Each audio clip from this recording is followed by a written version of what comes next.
What if I told you that some of the most important clothing rules ever written weren't created by a fashion designer, a dermatologist, or even a modern scientist? What if they were written thousands of years ago, carved into ancient texts, passed down through generations, and largely ignored by the modern world? Most people laugh off biblical fabric laws. They call them outdated, symbolic, or just plain irrelevant. But here's the thing. What if those ancient writers were actually onto something?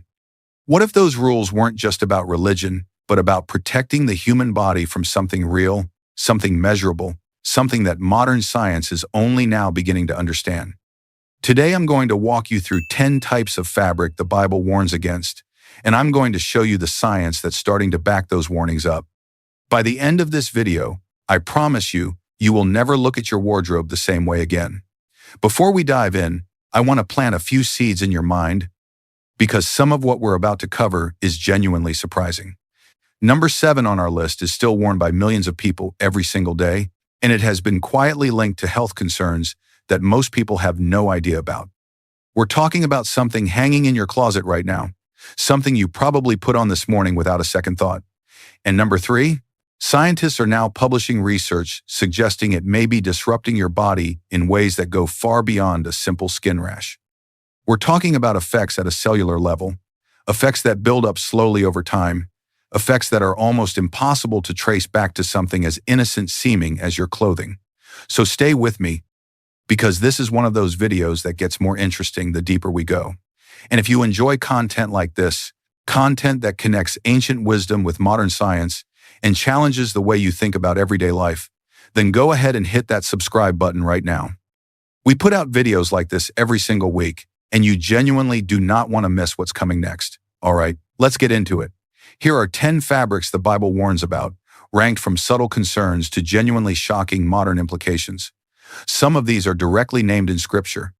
Others violate principles so deeply embedded in ancient philosophy that they might as well be, and all of them have something important to tell us about the relationship between what we wear and how we live. Number 1. Mixed linen and wool, Shaatnez. The forbidden blend. Let's start with the one that the Bible actually names directly, because this is the foundation of everything else we're going to talk about.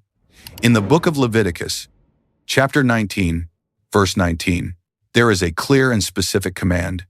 You shall not wear a garment of cloth made from 2 kinds of material.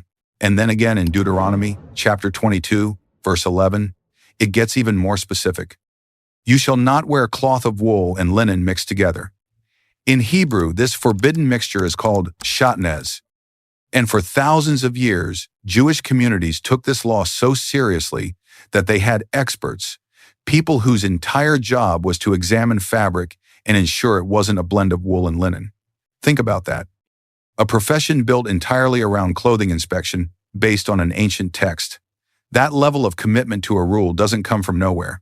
So why? Why would ancient lawmakers care so deeply about which fibers you combined in a single garment?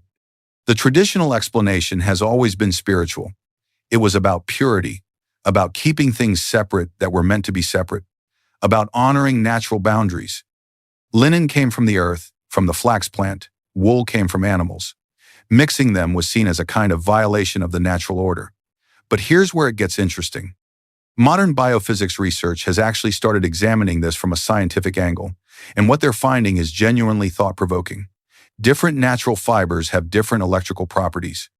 Linen, for example, carries a positive electrical charge. Wool also carries a positive charge under certain conditions. But when these 2 fibers are combined and worn against the human body, which itself generates its own bioelectric field, some researchers suggest the interaction can create friction and static that may interfere with the body's natural electrical conductivity. Now, this is still an area of ongoing research, and the science isn't definitive. But the fact that modern researchers are even asking these questions tells you something important. There may be more to this ancient rule than meets the eye. The practical takeaway here is actually simple. Stick to single fiber clothing whenever you can. 100% cotton, 100% linen, 100% wool. Not only does this honor the principle of natural purity, but it also tends to mean better quality, longer-lasting clothing that your body genuinely responds well to. This wasn't just a clothing rule. It was a statement about alignment, about keeping things in their rightful place. Polyester. The synthetic trap. Polyester didn't exist when the Bible was written. It's a 20th century invention, born in a laboratory in the early 1940s. So technically, there's no verse that says, avoid polyester. But here's the thing. When you understand the principles behind the biblical warnings about fabric, polyester violates almost every single one of them. The Bible consistently points toward natural materials, materials that come from the earth, materials that breathe, materials that work with the human body rather than against it. Polyester is the opposite of all of that. It is, at its core, a form of plastic. It's made from petrochemicals, derived from crude oil, processed through a series of industrial chemical reactions, and then spun into fibers that look and feel like fabric, but behave in fundamentally different ways. And here's where the science gets uncomfortable. First, breathability. Polyester is essentially non-breathable. When you wear a polyester shirt, especially in warm weather or during physical activity, your body sweats but the moisture has nowhere to go. It sits trapped between the fabric and your skin, creating a warm, moist environment that bacteria absolutely love. This is part of why synthetic athletic wear, despite all its high-tech marketing, often smells so bad so quickly. Second, and this one is increasingly alarming researchers, every time you wash polyester clothing, it sheds tiny fragments called microplastics. These are particles so small they pass right through water filtration systems, end up in rivers and oceans, and eventually enter the food chain. But it's not just environmental. There is growing evidence that microplastics are now being found inside the human body, in blood, in lung tissue, even in placental tissue. And some of that exposure comes directly from the clothing we wear and wash. Third, polyester traps heat. It keeps your body temperature artificially elevated when you're trying to cool down, and it doesn't offer the same insulating quality as natural fibers when you're cold. It's essentially a material that works against your body's natural temperature regulation. If you absolutely need to wear polyester, limit it to outerwear where it's not touching your skin directly. But the principle is clear. This is a material that was never meant to be in direct contact with the human body. This isn't fabric, it's plastic. And we're wearing it all day, every day. Number 3, nylon, invisible chemical exposure. Nylon feels smooth. It feels almost luxurious in some applications. And for decades, it was marketed as a wonder material, a miracle of modern chemistry. The truth, however, is a little more complicated. Like polyester, nylon is a fully synthetic material. It was developed in the 1930s and became famous almost immediately as the material behind the original nylon stockings. It revolutionized the fashion industry. But the enthusiasm that greeted its arrival has gradually been tempered by a growing body of scientific concern. Nylon is produced using a variety of chemical compounds, and some of those compounds don't fully disappear in the final product. Studies have found that certain nylon fabrics can release residual chemicals onto the skin, particularly when heated, whether that's from body heat, sunlight, or the process of washing and drying. For people with sensitive skin, this can trigger everything from mild irritation to more persistent inflammatory responses. Beyond chemical residues, nylon has the same core problem as polyester. It doesn't breathe. When nylon is worn close to the skin, particularly in garments like underwear, leggings, or athletic wear, it traps heat and moisture. That creates the same bacterial breeding ground we talked about with polyester. But nylon adds another layer of concern because of how it interacts with sweat. The combination of trapped moisture and chemical residues can become genuinely problematic for sensitive skin over prolonged wear. Ancient philosophy, whether biblical, Ayurvedic, or from traditional Chinese medicine, consistently emphasize the idea that what touches your skin matters enormously. The skin is your largest organ. It absorbs, it breathes, it communicates with the environment. Covering it in synthetic chemical compounds and sealing in its natural processes runs counter to everything these ancient traditions understood about human health.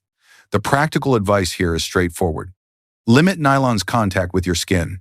When you do buy nylon garments, wash them thoroughly before wearing them for the first time, because that first wash removes a significant amount of surface chemical residue. And wherever possible, choose natural fiber alternatives that let your skin do what it was designed to do. Comfort doesn't always mean safe, and smooth doesn't always mean clean. Number 4. Spandex.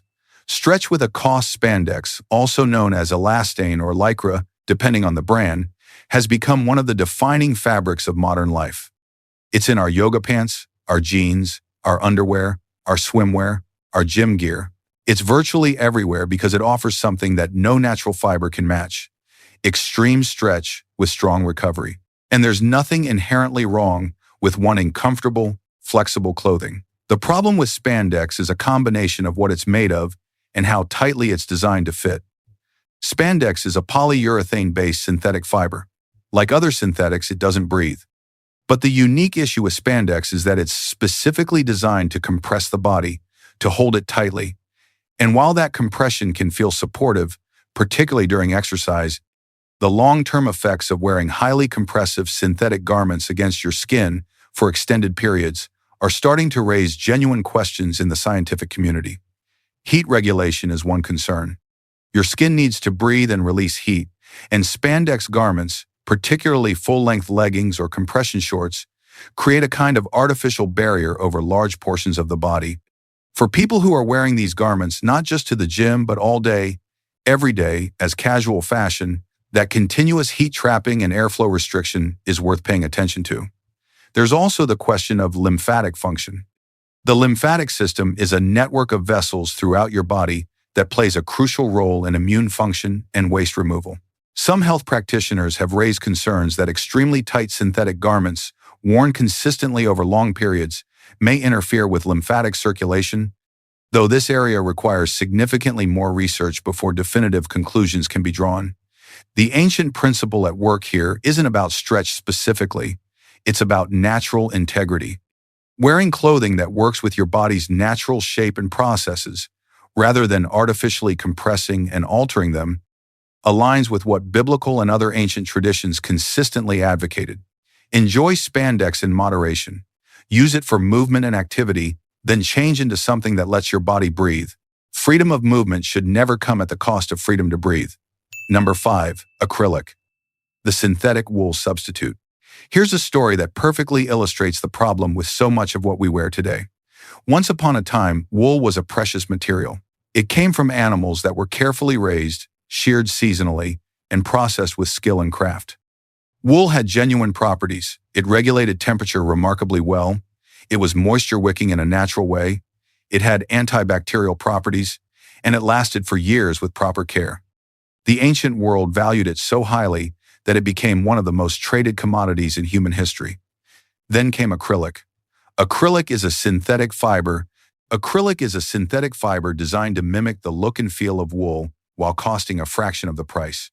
Walk into almost any budget clothing store and you'll find cheap sweaters, blankets, and scarves made primarily of acrylic. It looks like wool. It feels vaguely like wool. But it performs like the synthetic petroleum-based product it actually is. Acrylic has been linked to a number of concerns.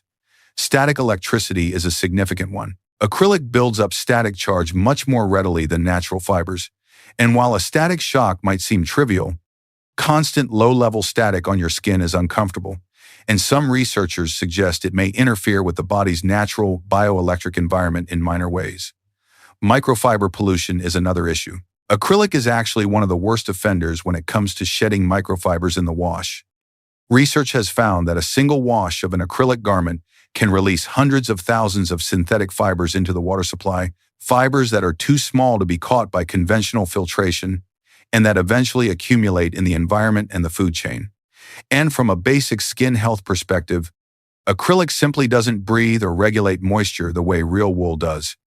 It traps heat, it holds moisture, and over time it can cause the same kind of skin irritation we see with other synthetics. The biblical principle here connects back to the idea of authenticity and natural integrity. Imitation isn't the same as the real thing. If you want the benefits of wool, wear wool. The real version of something will always outperform the cheap imitation, whether in clothing or in life. Imitation isn't equal. And when it comes to what you put on your body every day, that difference matters. Number 6. Rayon. The semi-synthetic danger rayon is one of the most misunderstood fabrics in common use today, and that misunderstanding is partly by design. When you see rayon on a clothing label, it's often accompanied by language that makes it sound natural. You'll see it called viscose, or described as being derived from bamboo, eucalyptus, or wood pulp. And technically, that's true. Rayon does start with a plant source, but what happens between the plant and your skin is anything but natural. To turn wood pulp into wearable fiber, manufacturers put the raw plant material through an intensive chemical process involving some genuinely harsh substances, including caustic soda, carbon disulfide, and sulfuric acid. The resulting fiber is then washed, but chemical traces can remain. The workers who produce rayon in factories with inadequate safety measures have been documented experiencing serious health effects from prolonged exposure to these chemicals. And while the finished garment contains far lower levels of these compounds than the production environment, the principle still applies. This is not a naturally derived material in any meaningful sense. It started as nature and was fundamentally altered by industrial chemistry. Rayon also has a number of practical drawbacks. It's not particularly durable. It wrinkles easily. And because it's made from cellulose that has been chemically restructured, it doesn't have the same natural properties as the plants it came from.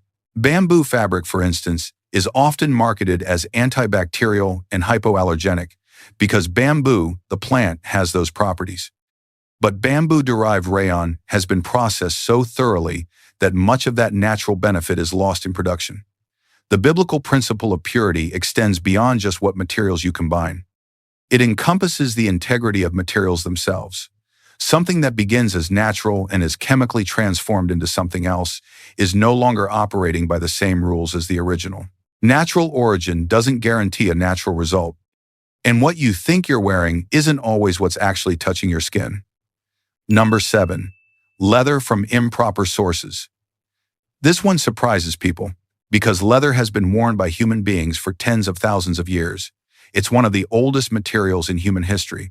And the Bible itself describes people wearing leather, including John the Baptist, who wore a belt of leather. So how does leather make this list? The answer lies not in leather itself, but in how it's produced today compared to how it was produced in the ancient world. Biblical law was deeply concerned with how animals were treated, how they were raised, how they were killed, and how their remains were used. There were strict regulations around all of these things, and the underlying principle was one of respect, intentionality, and purity. An animal's life had significance. What came from that animal carried the quality of how it was handled. Now consider modern industrial leather production. The tanning process, which is what converts raw animal hide into usable leather, is one of the most chemically intensive industrial processes in the world. Conventional tanning uses chromium salts, a heavy metal that is genuinely toxic in its trivalent form and carcinogenic in its hexavalent form. Chrome tan leather makes up the overwhelming majority of the leather sold in clothing and accessories today. In addition to chromium, modern tanning facilities use formaldehyde, coal tar derivatives, and various other chemical compounds that penetrate deeply into the hide. When you wear a leather jacket, leather shoes, or a leather belt against your skin all day, some of those chemical residues are in contact with your body continuously. The skin absorbs small amounts of what it contacts over time. And while the levels in any individual garment are regulated in most countries, the cumulative effect of years of exposure to chrome tan leather deserves more consideration than it typically receives. The spirit of the biblical principle here is clear. It's not just what the material is, it's how it was obtained and processed. Ethically sourced leather, processed using traditional vegetable tanning methods with plant-based tannins, is a fundamentally different product from the chrome-tanned mass-market alternative. And your body knows the difference. It's not just what you wear, it's how that thing came to exist. Number 8. Dyed fabrics with toxic chemicals. Think about your favorite color. Now think about why your clothes are that color and where that color actually comes from. In the ancient world, dyes were derived from nature. Plant roots, insect shells, tree bark, mineral compounds. The process was labor-intensive, which is why brightly colored clothing was historically a sign of wealth and status. Purple clothing, for instance, came from a specific sea snail and required enormous quantities of the creatures to produce a small amount of dye which is why it became associated with royalty. Biblical descriptions of fabrics consistently reference natural dye sources. The tabernacle curtains were dyed with blue from a marine creature, with purple, and with crimson from plant and insect sources. These were natural compounds that interacted with the body in fundamentally different ways than what we use today. Modern synthetic dyes are a different matter entirely. Industrial fabric dyes are derived from coal tar, petroleum. They are extraordinarily effective at producing bright, consistent color that holds up through repeated washing. But some of them carry significant health concerns. Certain azo dyes, which are among the most commonly used in the textile industry, can break down to release aromatic amines that are classified as carcinogenic. The European Union has banned the use of certain azo dyes for this reason. Beyond carcinogens, many synthetic dyes contain heavy metals including lead, mercury, chromium, and arsenic in trace amounts.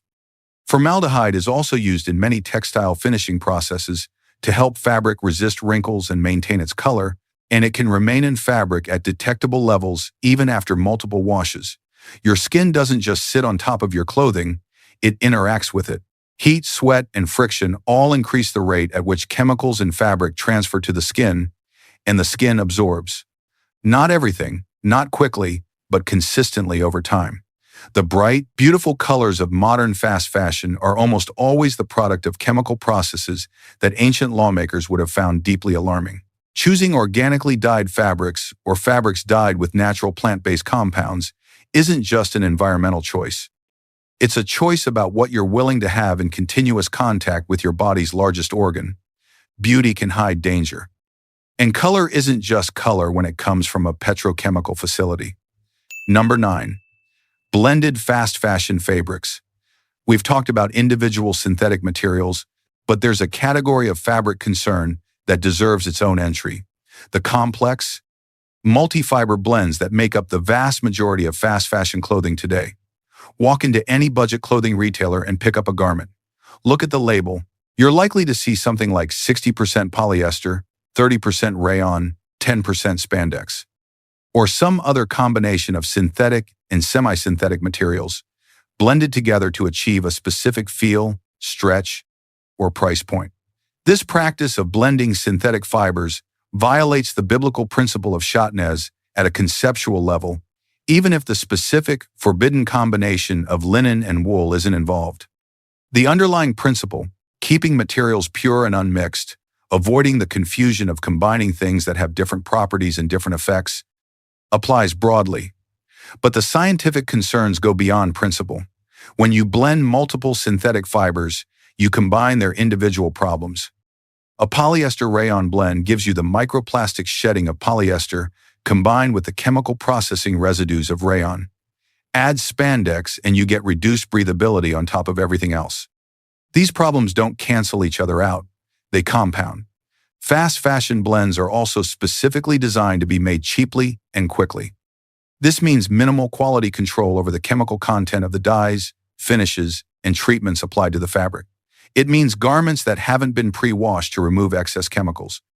It means clothing that starts shedding fibers and degrading almost immediately. And there's an environmental dimension here that connects directly to health. Fast fashion garments are designed to be replaced quickly. The average garment in a fast fashion wardrobe is worn fewer than 10 times before being discarded. All of those discarded garments end up in landfills, where they leach chemical compounds into soil and groundwater. The system itself is designed in a way that creates continuous harm. The ancient wisdom here is not complicated. Buy fewer things, buy better things. Choose materials that are what they say they are, that are pure, that are made with care. A single high-quality linen shirt that lasts 10 years is worth more in every meaningful sense than 10 cheap synthetic shirts that last a year each. Cheap always comes at a cost. The question is just who ends up paying it. Number 10. Anything that disconnects you from nature. This is the one that ties everything together, and it might be the most important entry on this entire list. Every specific fabric warning we've discussed, the Shaatnez prohibition, the problems with synthetics, the concerns about toxic dyes and chemical processing, all of it points toward a single underlying principle. The ancient writers who compiled these laws understood something fundamental about human health and human well-being. We are natural beings, and what surrounds us affects us. The biblical vision of human existence was deeply integrated with the natural world. People worked the land, tended animals, wore clothing made from plants and natural fibers, lived outdoors, moved with the seasons. The laws around clothing weren't separate from this broader vision. They were part of it. Clothing was seen as an extension of the body, and the body was seen as something sacred, something to be protected and honored. Modern life has moved us dramatically away from this. We live in climate-controlled buildings, stare at artificial light screens all day, eat highly processed food, and yes, we drape ourselves in petrochemical fabrics from the moment we wake up to the moment we go to sleep. The science supporting a return to natural fabrics is actually quite strong.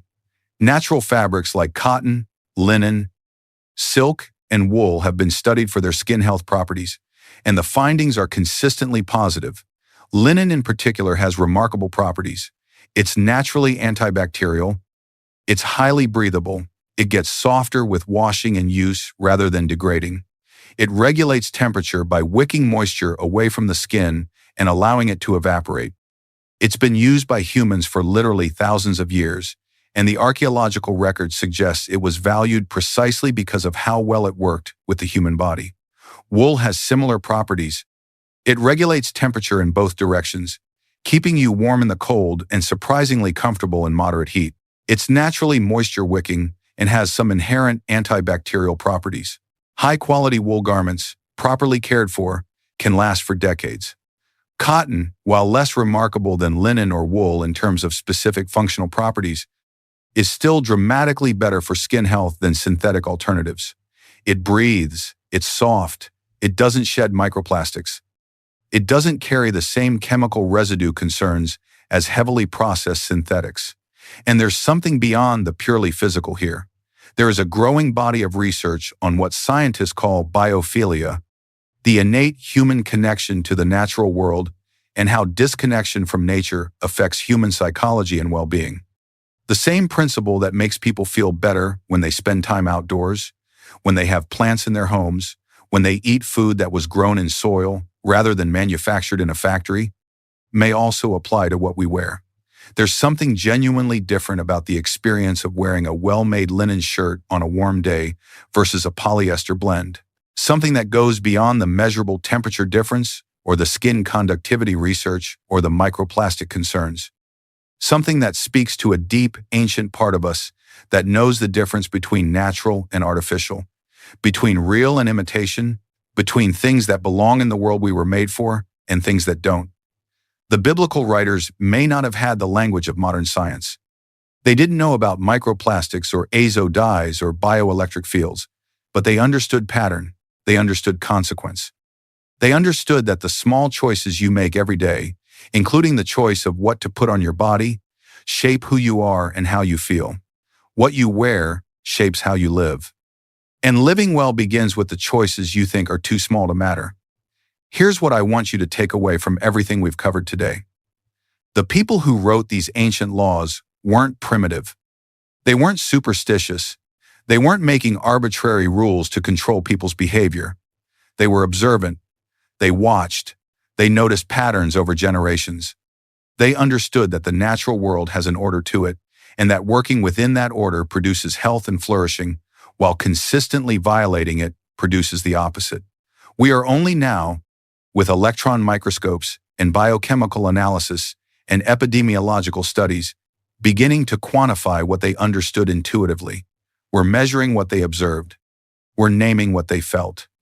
And the conclusion that modern science is slowly, reluctantly, and fascinatingly arriving at is the same conclusion these ancient writers reached thousands of years ago. The natural is better, not in a nostalgic, romantic, anti-progress way, but in a measurable, physiological, genuinely scientific way. Your body is a natural system, and it functions better when what surrounds it is also natural. So here's the challenge. Don't just watch this video and move on. Don't let this be interesting information that disappears from your mind the moment you click away. Start with one change, just one. Look at your wardrobe and identify one synthetic garment you wear regularly, maybe a shirt you sleep in, or your everyday underwear, or a sweater you put on every morning. Find a natural fiber alternative to that one thing. It doesn't have to be expensive. It doesn't have to be a dramatic overhaul of everything you own. Just one change. Then pay attention. Notice how your skin feels. Notice whether you sleep differently, whether you're more comfortable, whether something just feels different. Your body is remarkably good at telling you what it needs when you give it the opportunity to communicate.